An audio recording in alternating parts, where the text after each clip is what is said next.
Tariff పిడుగులతో మిడిసిపడుతున్న America అధ్యక్షుడు Donald Trump కు America senate shock ఇచ్చింది. ట్రంప్ సర్కార్ ఆమోదించిన 2 కీలక బడ్జెట్ నిధుల బిల్లులను సభలో అడ్డుపడింది. దీంతో అమెరికాలో ప్రభుత్వం షట్ డౌన్ మొదలైంది. అంటే నిధులు లేక పలు ప్రభుత్వ విభాగాలు మూతపడతాయి. అత్యవసర సేవలు అందించే విభాగాలకు షట్ డౌన్ నుంచి మినహాయింపు ఉంటుంది. ఇది ట్రంప్ సర్కారుకు ఇరకాటమని కొందరు వాదిస్తుంటే, ఇప్పటికే పలు ప్రభుత్వ విభాగాల్లో ఉద్యోగులను తగ్గిస్తామని ప్రకటించారు. అమెరికా షట్ డౌన్ లోకి వెళ్లటం 6 ఏళ్లలో ఇదే తొలిసారి. గతంలో ట్రంప్ అధ్యక్షుడిగా ఉన్న సమయంలో 34 రోజుల పాటు షట్ డౌన్ లోకి వెళ్ళింది. 6 ఏళ్ల క్రితం షట్ డౌన్ అయినప్పుడు 3.40 లక్షల మంది ఉద్యోగులను సెలవుపై పంపారు. మిగతా ఉద్యోగులు జీతాలు లేకుండానే పనులు చేశారు. మరి ఈ సంకట పరిస్థితుల్లో ట్రంప్ ఏం చేస్తారన్నది ప్రశ్న. FBI, CIA, విమానయానం, సైన్యం, రక్షణ, మెడికేర్, మాజీ సైనికుల వైద్య సేవలు, తపాలా విభాగాలకు ఎలాంటి ఇక్కట్లు ఉండదు. విద్యా విభాగం మాత్రం ప్రభావం చూపెడుతోంది.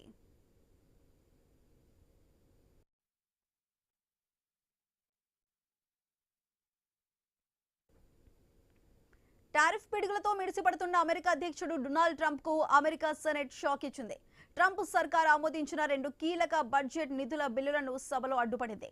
దీంతో అమెరికాలో ప్రభుత్వం షట్ డౌన్ మొదలైంది. అంటే నిధులు లేక పలు ప్రభుత్వ విభాగాలు మూతపడతాయి. అత్యవసర సేవలు అందించే విభాగాలకు షట్ డౌన్ నుంచి మినహాయింపు ఉంటుంది. ఇది ట్రంప్ సర్కారుకు ఇరకాటమని కొందరు వాదిస్తుంటే, ఇప్పటికే పలు ప్రభుత్వ విభాగాల్లో ఉద్యోగులను తగ్గిస్తామని ప్రకటించారు. అమెరికా షట్ డౌన్ లోకి వెళ్లటం 6 ఏళ్లలో ఇదే తొలిసారి.